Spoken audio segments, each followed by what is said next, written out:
I want to start this by telling a little story of me going to my cancer appointment the other day. And I woke up and I was dreading this appointment because I knew I was going to go in and they were going to tell me the same thing that they've been telling me, and that I still have cancer and nothing's changed, and playing the waiting game, don't know what we're going to do. La la la la. And I was pissed. I was so annoyed. And then everything went wrong, right? I couldn't have the breakfast I wanted to have because my kids had eaten the last Pop Tart that I wanted to take with me. And those protein Pop Tarts are so freaking good, unfortunately. And I really wanted to eat it.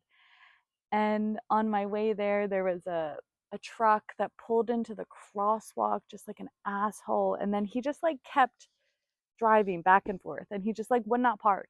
He just would not park. And I get to the bus stop, and the bus was 3 minutes late. And then on the bus stop, there's a lady behind me who would not stop talking the entire time. And I just I didn't want to listen to that. So I just put my headphones on and I ignored the world, and I got to the appointment, and someone else kept like stopping in the revolving door and making the door jerk every time I was trying to take a step. And everything was bad and gross and awful day, right? And then I think about what actually happened that day. I think about how I took all of the joy out of my day. I just removed it because yes, my kids did eat that Pop Tart, but I came out and they were eating it, and I said, "Oh man, I wanted to take that." And they both went, "I'm so sorry, Mom. Do you want my half that's left?" And tried to give me their little half-eaten disgusting Pop Tart, which is just so cute that I've raised humans that are like, "Oh, I'm so sorry, I didn't know this was for you. How can I resolve this for you? How can I make this better for you?" That's adorable. And I'm out the door, and my son comes up to me and gives me a kiss, and he goes, "Get yourself a treat on the way, Mom. I'm sorry." And I leave, and yeah, there is that really annoying truck on the road. But I forgot to mention that when I yelled at that truck like an asshole, and I was like, "What are you doing?"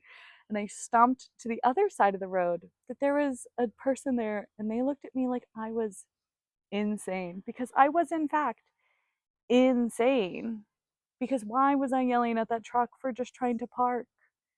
And on the walk to that bus stop, there was the cutest little Dachshunds. There were two of them, and Dachshunds are my favorite dog. I love a Dachshund. A Dachshund and a Corgi, sucker. And I got to pet it, and it sniffed my little ankle, and it was adorable. And yeah, the bus was late, but I got to stop and pet that Dachshund, and I didn't miss my bus. And the bus was late, but there was a lady who walked up to that bus stop literally seconds before the bus got there, and she was like, "Oh, I'm so glad I didn't miss it."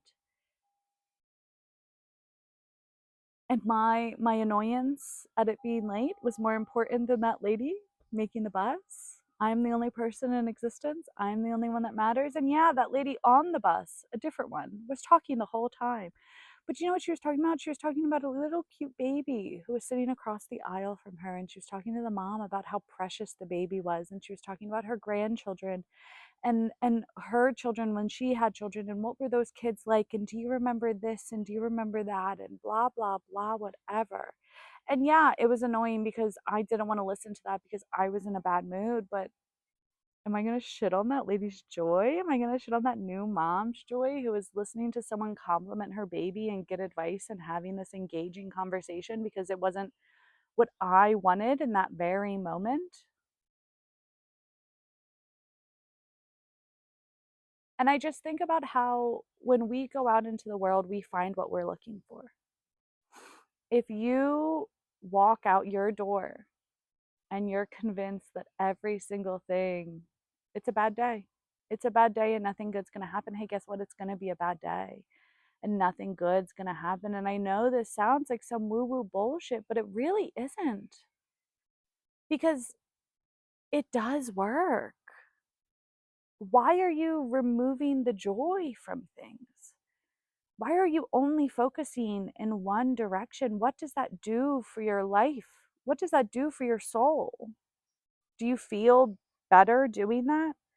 Does your soul feel fed? Are you coming home at the end of the day glad that's the day that you had?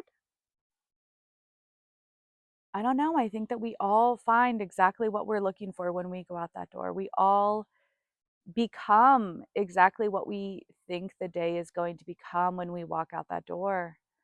Because there are days where I'm having the worst day. Everything is going wrong. Nothing is going in my favor. I am pissed off beyond belief. And I will get up and I will go outside or I'll go on a walk and I will tell myself that I am about to have the best time or the best walk or joy or a nice break or anything. And then I do, in fact, have it because that was my intention. Because I told myself I was going to, because I walked out the door looking for it.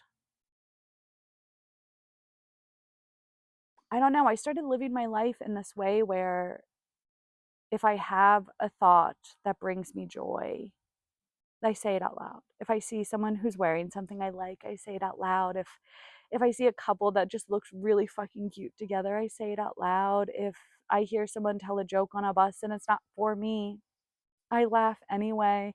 If I hear a conversation that is engaging and something they're saying is correct or funny or wrong, I'll chime in. And I don't keep myself there. I don't insert myself. I just say a thing. I say a thing and I go on with my day because the thing that I'm looking for in my life is joy. The thing that I'm looking for in my life is to make someone else's life better every single day. Even if that someone else is me, even if that someone else is my kid, even if that someone else is a stranger on the street. I think that we find what we're looking for. We always find exactly what we're looking for because your brain is trained to look for those things, to look for that pattern. It's like when you're reading a book and you're doing a crossword and you're skimming for words. You're going to find it. You're trained to find it. You're trained to know how to find something. And why would that not be exactly what emotions are? Why would you not also be trained to find the exact thing that you're looking for? Yeah, something's going to go wrong every single day. Something's going to be inconvenient every single day. There's no such thing as a perfect day unless you make it a perfect day, unless you find the joy, unless you find the good things, unless your intention is this day is going to be great and nothing can make it bad. And I forget that sometimes. And I've been doing this for a really long time and I still forget it sometimes. Sometimes I walk out a door for a cancer appointment and I'm convinced that the appointment is going to be a disappointment. So everything on the way to and from it becomes a disappointment. And then I realize that I'm standing in a mess of my own making, that I'm doing myself a disservice by not thinking the best outcome.